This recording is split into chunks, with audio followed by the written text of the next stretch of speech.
bigyan natin ng reading ang Taurus with the earth elements. Okay, let's see the energy for you. Okay? Yaan. So, may blessings, di ba? It's like merong tinatawag haharvestin. Okay? Maybe in the form of money, a new people, person coming to you, di ba? It's a blessings, yan ha? Maaring pag-ibig, kaperahan, di ba? Tao. Yan, okay. So, merong magbabalik sa inyong buhay. Di ba? Yan, O sino yung magbabalik? Na-realize nila kanilang pagkakamali. So, magbabalik. Okay? So, ibig sabihin nito yung tinatawag na merong gustong makipag-partner sa inyo. Di ba? Yan. It's like, ang nakikita ko dito malaki pa rin ang gusto. Bakit yung mga excess, di ba? Yeah, I think so. Kasi may magbabalikan. May babalik. It's like tinatawag once upon a time, umalis na sila sa buhay mo. Pero dito nakikita, yung tinatawag na gusto nilang bumalik, may pag-ibig pa sa inyo. Okay? So, ibig sabihin nito ay nangangailangan sila ng tinatawag na pagmamahal, pag-ibig. Okay? O yung tinatawag na gusto nilang magsilbi uli. Yan ha. Maaring sabihin natin sila, baka sila is may sakit, kailangan ng tulong mo, di ba? Or maaring ito yung tinatawag na gusto uli nilang ipakita, okay?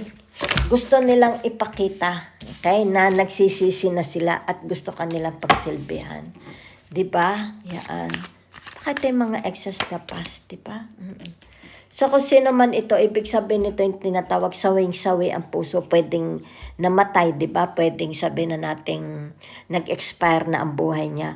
Pero ang nakikita ko dito ay masyadong sawing-sawi ang kanyang puso. It's like para siyang namatay, di ba? Namatay ang puso niya. Yan.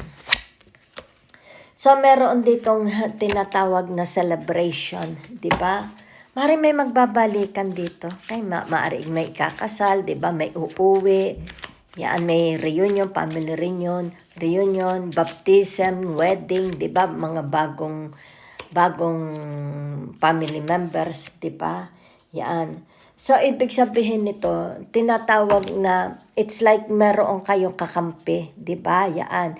Ibig sabihin nito yung tinatawag na may tutulong, di ba? May tutulong sa iyo. Yan ha. It's like walang iwanan, di ba? Sa hirap at ginhawa, magkasama kita. Baka ito'y, halimbawa, ama sa anak, di ba? Yan. Ibig sabihin nito, this person needs a support, a help, di ba? It's like, this person also needs moral support, ang nakikita ko, di ba? So, narito yung tinatawag na celebration ng buong family. Okay, there is a celebration of family. Okay?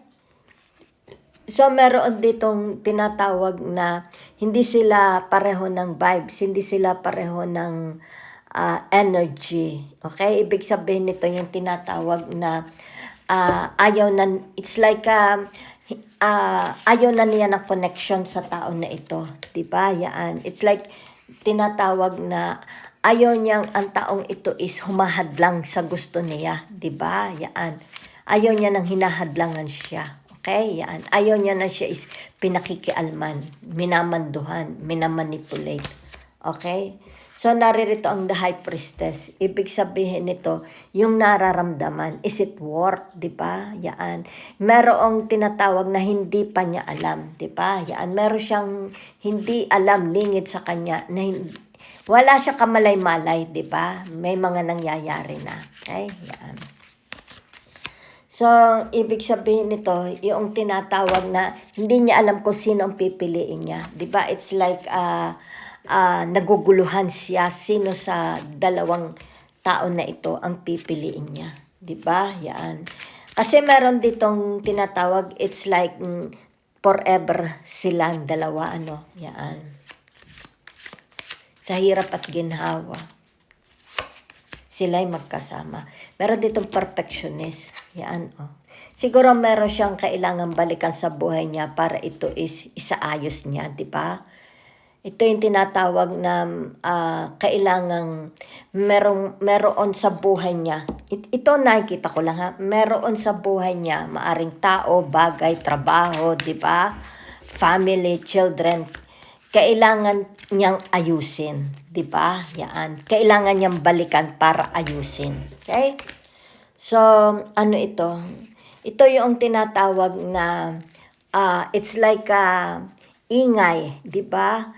Mga tinatawag na it's more noises, di ba? Kumbaga dito ay ini-ignore, di ba? Yan. Maari sabihin nating ingay ng pamilya, ingay ng asawa, ingay ng mga anak, ingay ng mga kapatid, di ba? Yan, it's like mga sumbungan, reklamo, di ba? O yung tinatawag na kung ano ito napakaingay, di ba? It's like tinatawag na you are trying to ignore it, di ba? Nakakasakit kasi ng ulo, di ba? Yan. So narito yung tinatawag na narito ang it's like napapaamo niya ang pera, 'di ba? So ito yung tinatawag na malaking anihan, 'di ba? Yaan.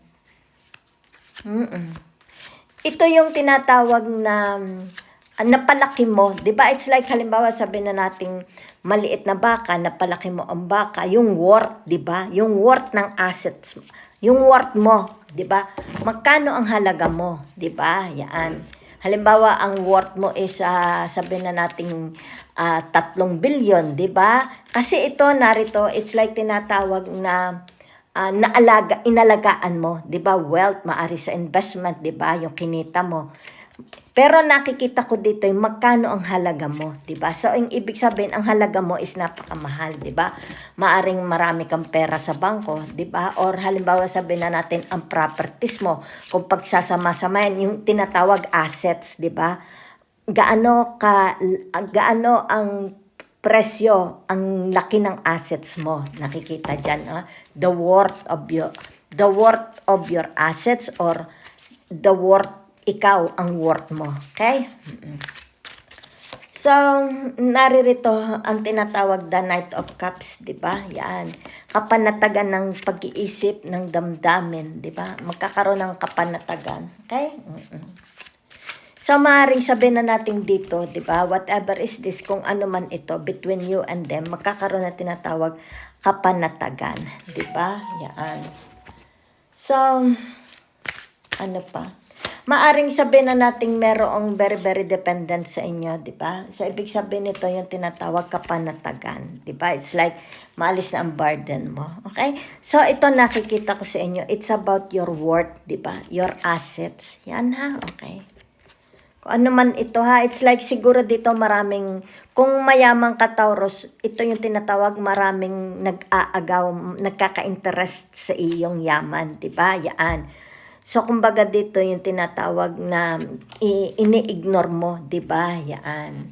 So, it's all about, nakikita naman dito, you're very, very faithful. Kung kayo is may mga asawa, di ba? Yan.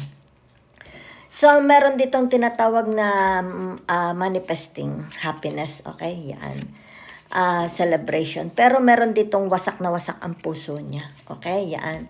So, ibig sabihin nito yung tinatawag, meron kang it's like kaagapay sa buhay. Di ba? It's like your father, maybe your father, or maybe your son, your daughter. Di ba? It's like tinatawag, ikaw ay nakasuporta sa kanila, di ba? Yan. O sila nakasuporta sa inyo, maaring magulang mo, di ba?